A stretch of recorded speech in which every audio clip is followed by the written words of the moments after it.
गांव ढढेरू की युवती ने बारूद सप्लाई करने वाले युवक से की लव मैरिज। सुरक्षा के लिए पहुंचे एसपी दफ्तर। चूरू जिले के बीदासर के गांव ढढेरू की एक युवती ने बारूद सप्लाई करने वाले युवक के साथ लव मैरिज कर ली। स्कूल जाते वक्त युवक उसे अपनी कार में लिफ्ट दिया करता था। 6 महीने के प्रेम प्रसंग के बाद युवती ने अपने ही परिवार वालों को छोड़ दिया और उन पर जान से मारने की धमकी देने का आरोप लगा दिया। युवक सीकर जिले का रहने वाला है, जो कि कोलासर में बारूद सप्लाई करने का काम करता था। युवती ने अपने परिजनों को भी इसके बारे में बताया, लेकिन उन्होंने रिश्ते से इनकार कर दिया। युवती ने आरोप लगाया है कि उसके मामा और नानी ने उसके साथ मारपीट भी की थी और दूसरी जगह रिश्ता करने की बात चला दी। अब सुरक्षा के लिए दोनों एसपी दफ्तर पहुंचे। एसपी दफ्तर में गांव ढढेरू की युवती डिम्पल नायक ने बताया कि वह 11वीं कक्षा की छात्रा है। उसके पिता का 3 महीने पहले ही देहांत हो गया था। वह अपने ननिहाल लालपुर में रहती थी, जहां उसे रोजाना कोलासर में स्थित स्कूल जाना पड़ता था। करीब 6 महीने पहले उसकी जान पहचान सीकर के खुर्दी गांव के 26 वर्षीय विकास मेघवाल से हुई। विकास लोडसर में बारूद सप्लाई करने का काम करता था। यह बारूद पहाड़ों को तोड़ने के लिए काम आता है। जब विकास कार से अपने ऑफिस जाता था तो रास्ते में उसे डिम्पल मिला करती थी, जिसे वह अपनी कार में लिफ्ट दे दिया करता था। इस तरह से दोनों की जान पहचान हो गई। 3 महीने पहले ही डिम्पल ने अपने ननिहाल में विकास के बारे में बताया, लेकिन उसके घर वालों ने इस रिश्ते से इनकार कर दिया। डिम्पल ने आरोप लगाया कि उसके मामा और नानी ने उसके साथ मारपीट की और कहा कि वह इसकी दूसरी जाति में शादी नहीं करने देंगे। इसके बाद उन्होंने दूसरी जगह रिश्ते की बात चला दी। 22 फरवरी 2025 को वह अपने घर से निकल गई और कोलासर आ गई। यहाँ से वह विकास के साथ कार में सालासर आ गई। सालासर से बस पकड़कर दोनों सीकर पहुँचे। सीकर से बेंगलोर जाकर यहाँ एक होटल में रहे। 24 फरवरी को दोनों ने अजमेर के आर्य समाज में पहुंचकर शादी कर ली। दोनों के खिलाफ घर वालों ने मुकदमा भी दर्ज करवाया। डिम्पल ने बताया कि उसके मामा उसे धमकी दे रहे हैं, इसलिए सुरक्षा के लिए वो एसपी दफ्तर पहुंची है। नाम डिम्पल, इनका नाम विकास, जन्म तिथि 18। ये आता 12 किलो। जना में स्कूल जाते, जना में गेले में रोकती, जना चला लेता हूँ जना। हाँ, गेरे मैंने बताया था, उसने बोला कि नहीं करेंगे। तब मैंने मेरी मर्जी से आ गई। शादी अजमेर में। हाँ, वो दे रहे हैं कि जान से मार देंगे, नहीं तो जो 22 तारीख को घर से मेरे को मारपीट करी, तब मैंने निकली। मेरा नाम विकास है और मेरी उम्र है 26 साल और मैं उधर काम करता था लालपुरा के पास में। तो डिम्पल आवाज़ आई करती थी स्कूल में, इनसे मेरी मुलाकात हो गई और हमारे 4-5 महीनों से प्रेम प्रसंग चल रहा था। और जब इन्होंने अपने घर पे बताया शादी वादी के लिए, तो इनके घर वाले नहीं माने, इनके साथ मारपीट की और फिर वे मेरे साथ आ गई। अपनी मर्जी से मेरे साथ शादी की है। बाकी हमारी कोई दिक्कत नहीं है। अब इनके घर वाले हमारे को धमकी दे रहे हैं, भाई जान से मार देंगे, वो कर देंगे। 22 तारीख को हम घर से निकले थे, फिर हम 22 तारीख को सीकर रहे, 23 को भी सीकर रहे, फिर 24 को हमने अजमेर जाके आर्य समाज में शादी कर ली। फिर हम वापस आ गए। इसके घर वालों ने मुकदमा दर्ज करा रखा है, चोरी वोरी का 1-2 मुकदमा और लिखा रखा है। पुराना बस स्टैंड के पास से रेस्क्यू 8 वर्षीय बालिका को चाइल्ड हेल्पलाइन टीम ने बाल कल्याण समिति के समक्ष किया पेश। परिजनों की तलाश जारी। चूरू शहर के पुराना बस स्टैंड के पास से रेस्क्यू की गई 8 वर्षीय बालिका को चाइल्ड हेल्पलाइन की टीम ने सोमवार को बाल कल्याण समिति के समक्ष पेश किया। चाइल्ड हेल्पलाइन की टीम 8 वर्षीय बालिका के परिजनों की तलाश कर रही है। चाइल्ड हेल्पलाइन के डिस्ट्रिक्ट कोऑर्डिनेटर पन्ने सिंह ने शाम 4 बजे करीब जानकारी देते हुए बताया कि महिला पेट्रोलिंग कालिका टीम को 8 वर्षीय बालिका पुराने बस स्टैंड पर रोते हुए मिली थी। सूचना के बाद इस बालिका का चाइल्ड हेल्पलाइन की टीम के द्वारा रेस्क्यू कर बाल कल्याण समिति के समक्ष पेश किया गया। उन्होंने बताया कि बालिका अपना नाम संतरा बता रही है, लेकिन वह अपने माता पिता का नाम और अपना पता बताने में असमर्थ है। उन्होंने आमजन से अपील की है कि जो भी इस बालिका से परिचित है वह चाइल्ड हेल्पलाइन की टीम से संपर्क करे। उन्होंने बताया कि चाइल्ड हेल्पलाइन की टीम भी बालिका को उसके परिजनों से मिलाने के भरसक प्रयास कर रही है। जी सर, कालिका ग्रुप चूरू के द्वारा सूचना मिली कि पुराना बस स्टैंड के पास एक लगभग 8 वर्ष की एक बालिका रोते हुए लावारिस हालत में मिली है। सूचना के आधार पर चाइल्ड हेल्पलाइन की टीम मौके पर पहुंची और लिखित रिपोर्ट के साथ रेस्क्यू किया गया है। ये बालिका का रेस्क्यू ऑपरेशन गरिमा के तहत किया गया है और बालिका को अभी बाल कल्याण समिति पेश किया जाएगा। और मैं आमजन से अपील करता हूं कि ये बालिका किसी की परिचित है तो चाइल्ड हेल्पलाइन चूरू ऑफिस में संपर्क कर लेवें। बिसाऊ रोड कैरियर कॉलेज के पास ऑपरेशन गरिमा के तहत थार थाई सेंटर पर पुलिस का छापा, कोलकाता की 2 युवतियों सहित 4 लोग गिरफ्तार। चूरू के बिसाऊ रोड पर स्थित थार थाई सेंटर पर सोमवार को पुलिस ने छापेमार कार्रवाई करते हुए यहां से कोलकाता की 2 युवतियों सहित 4 लोगों को गिरफ्तार कर लिया। यहां अनैतिक गतिविधियों की सूचना के बाद महिला पेट्रोलिंग कालिका टीम ने कोतवाली और सदर थाना पुलिस के साथ इस कार्रवाई को अंजाम दिया।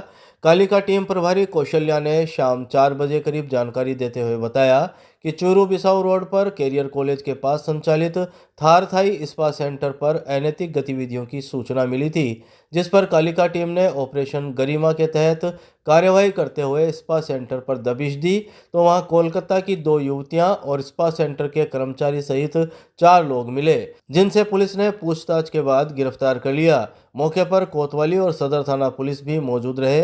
पुलिस इस पूरे मामले को लेकर जांच कर रही है।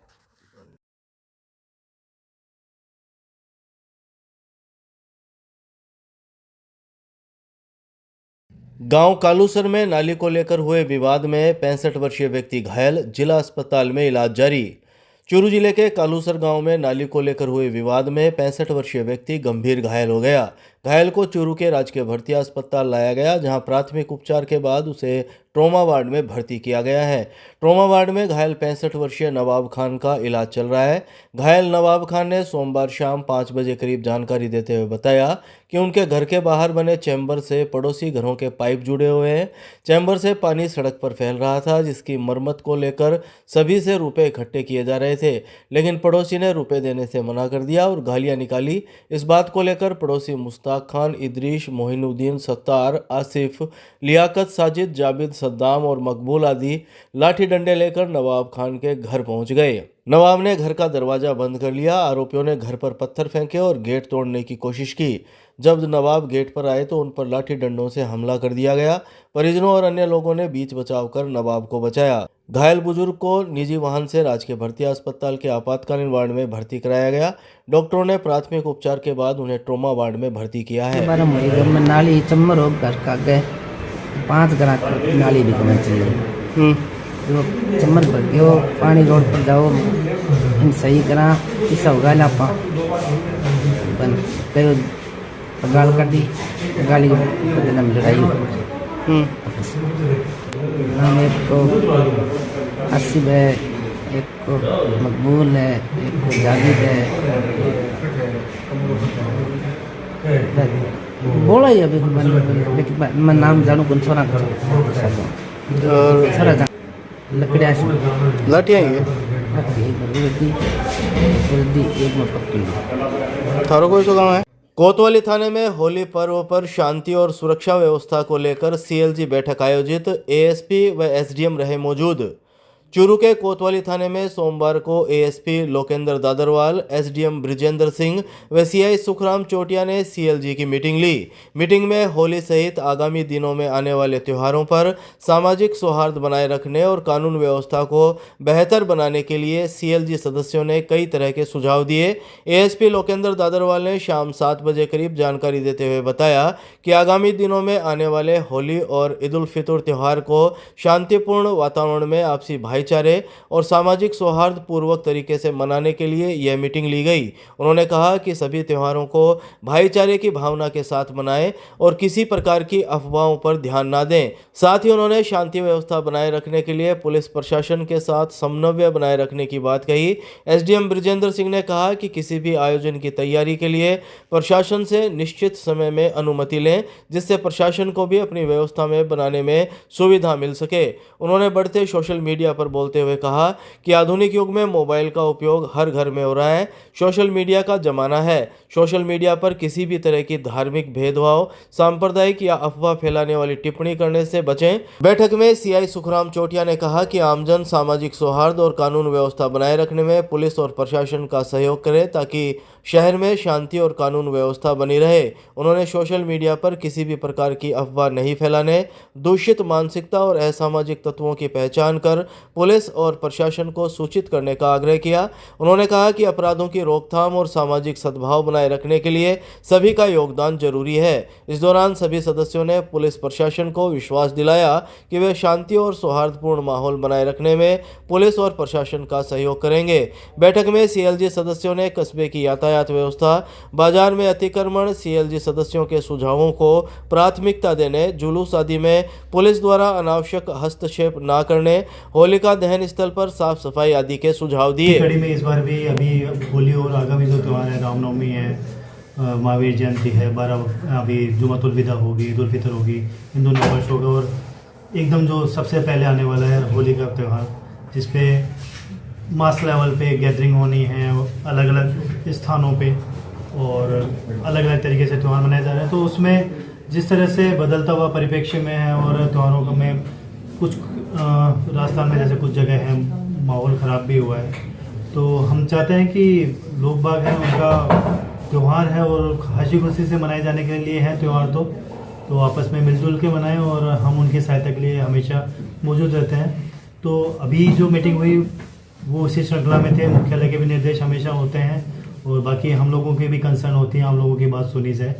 तो आज उसी कड़ी में लोगों को निमंत्रित करके उनकी बात सुनी गई, उनकी समस्याएं जानी गई। एसडीएम साहब साथ में हैं, एसएसओ साहब साथ में हैं और उनकी तरफ से जो मुख्य समस्याएं आई हैं उनको नोट किया गया है। और होली के समय से पहले, होली की तारीख से पहले, 14 तारीख से पहले, 13 तारीख से पहले, तो जो समस्याएं जिनमें से समाधान हो सकेगा उनको अभी समाधान करेंगे। जो समस्याएं हैं जो इससे अधिक समय में सोल्व होने वाली हैं उसके लिए भी जो एसपी साहब हैं, कलेक्टर साहब हैं, उनको अवगत करा दिया जाएगा और आगामी समय में सकारात्मक रूप से उनका भी समाधान कर दिया जाएगा। सोशल मीडिया के लिए हमारे एसपी ऑफिस में सोशल मीडिया सेल होती है और तो जो कि फेसबुक, व्हाट्सएप, इंस्टाग्राम जो भी सोशल मीडिया हैंडल्स हैं उनकी मॉनिटरिंग करती है।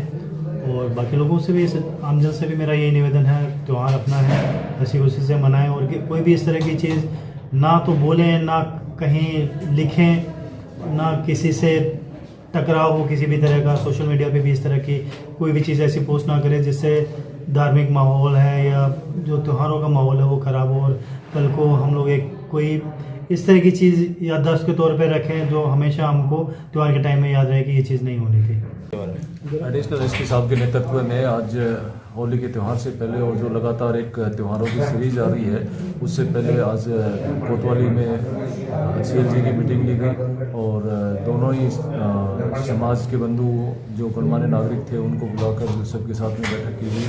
इसमें मेरी तरफ से सबसे मैंने विनम्र आग्रह किया कि जो अनुमति लेते हैं वो काफ़ी समय पहले या सफिशिएंट टाइम से पहले एप्लीकेशन दें और जिससे उसमें सारी के सारे ब्यूरो दें कि डीजे आएगा, कौन वॉलंटियर रहेंगे, कौन संचालक रहेगा या कौन किसके नेतृत्व में ये जुलूस है या ये जो भी कार्रवाई हो रही है वो हो रही है। तो जिससे पुलिस को भी अपना एक टारगेट मिले कि कितने लोगों की गैदरिंग होगी, कितना स्टाफ लगाना पड़ेगा, कौन सा रूट डिसाइड करना है, तो जिससे एक शांतिपूर्ण माहौल में अच्छी तरह से सारे कार्यक्रम हो सके। Thank you. जिला परिषद सभागार में संभागीय आयुक्त ने विभागीय योजनाओं की समीक्षा कर अधिकारियों को दिए निर्देश। संभागीय आयुक्त डॉक्टर रवि कुमार सुरपुर ने सोमवार को चूरू जिला परिषद सभागार में विभागीय योजनाओं और गतिविधियों की समीक्षा कर सभी जिला स्तरीय अधिकारियों को निर्देश दिए। इस दौरान जिला collector Abhishek Surana, ADM Arpita Soni, Sujangarh ADM Mangalaram Poonia, CEO Shweta Kochar सहित समस्त जिला स्तरीय अधिकारी मौजूद रहे।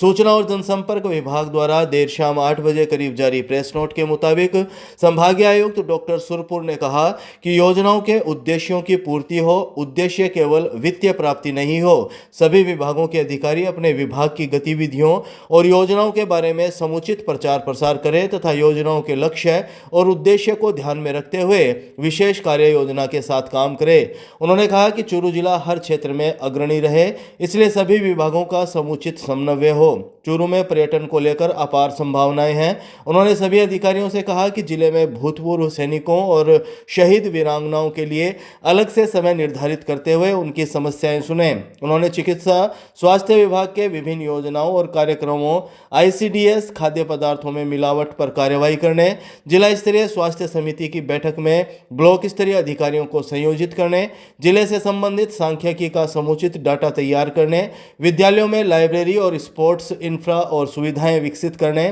टीकाकरण कार्यक्रम, संस्थागत प्रसव, क्षय रोग, पोषाहार, सिविल कार्यों में गुणवत्ता का विशेष ध्यान रखने, खरीद केंद्रों पर सभी व्यवस्थाएं सुनिश्चित करने और खरीद केंद्रों पर फसल तुलाई के 48 घंटे में किसानों को भुगतान करने, MOU को धरातल पर उतारने तथा खनन, आबकारी, परिवहन और कॉमर्शियल टैक्स विभाग को राजस्व अर्जन के लिए अपेक्षित लक्ष्य पूरे करने के निर्देश दिए।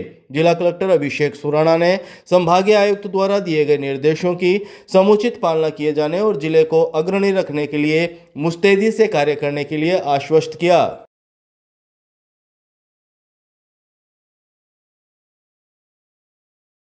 जिला अस्पताल के सामने RCHO कार्यालय में राष्ट्रीय बाल स्वास्थ्य कार्यक्रम की समीक्षा बैठक आयोजित। चूरू के राजकीय भर्तिया अस्पताल के सामने स्थित RCHO कार्यालय में सोमवार को राष्ट्रीय बाल स्वास्थ्य कार्यक्रम की समीक्षा बैठक आयोजित हुई। बैठक में मुख्य चिकित्सा एवं स्वास्थ्य अधिकारी डॉक्टर मनोज शर्मा ने सभी टीमों को अपनी स्क्रीनिंग बढ़ाने और अधिकतम बच्चों का उपचार करने के निर्देश दिए। RCHO डॉक्टर राजेश गुप्ता ने दोपहर 3 बजे करीब जानकारी देते हुए बताया कि मीटिंग में सभी मोबाइल हेल्थ टीमों से परिचय कर भौतिक सत्यापन कर प्रत्येक टीम को उनके कार्यों से अवगत करवाया गया। राष्ट्रीय बाल स्वास्थ्य कार्यक्रम के बारे में डॉक्टर गुप्ता ने बताया कि यह मानवीय सेवा का कार्य है जिसमें गंभीर रोग से पीड़ित बच्चों का निःशुल्क और समय पर उपचार संभव हो पाता है। जिला नोडल अधिकारी डॉक्टर विश्वास मथुरिया ने सभी टीमों से प्रतिदिन OD के ऐप भरने, पेंडिंग सर्जरी को समय पर करवाने और ऑनलाइन रिपोर्ट समय पर करने के निर्देश देते हुए न्यून प्रगति वाली टीमों को समय रहते सुधार करने की आवश्यकता जताई। बैठक में अतिरिक्त जिला नोडल अधिकारी Vijendra Bhati, social worker Hemraj Kumawat, doctor Sushil Harit व मोबाइल हेल्थ टीम के आयुष चिकित्सक, फार्मासिस्ट व ANM आदि ने भाग लिया। गांव मघाऊ राउताल के बीच सड़क हादसे में 41 वर्षीय व्यक्ति की मौत, जिला अस्पताल में पुलिस ने करवाया पोस्टमार्टम। चूरू जिले के हमीरवास थाना अंतर्गत गांव मघाऊ और राउताल के बीच सोमवार को हुए सड़क हादसे में एक 41 वर्षीय व्यक्ति की मौत हो गई। हमीरवास पुलिस ने चूरू के राजकीय भर्तिया जिला अस्पताल की मोर्चरी में मृतक का पोस्टमार्टम करवाया। हमीरवास पुलिस से शाम 4:30 बजे करीब मिली जानकारी के मुताबिक गांव मघाऊ का 41 वर्षीय राकेश कुमार मेघवाल मजदूरी करता था। सोमवार को जब वह मजदूरी करने के लिए अपनी बाइक से दूसरे गांव जा रहा था, तभी मघाऊ और राउताल के बीच किसी अज्ञात वाहन ने उसकी बाइक को टक्कर मार दी, जिससे राकेश कुमार गंभीर घायल हो गया। निजी वाहन से उसे सांखू के सरकारी अस्पताल ले जाया गया, लेकिन उसकी हालत गंभीर होने पर उसे चूरू रेफर किया गया था। उसे चूरू के राजकीय भर्तिया जिला अस्पताल के आपातकालीन वार्ड लाया गया। यहां चिकित्सकों ने उसे मृत घोषित कर दिया। अस्पताल चौकी पुलिस ने मृतक के शव को अस्पताल की मोर्चरी में रखवाया, जहां परिजनों की मौजूदगी में मृतक का पोस्टमार्टम किया गया। पोस्टमार्टम के बाद मृतक के शव को परिजनों के सुपुर्द कर दिया गया।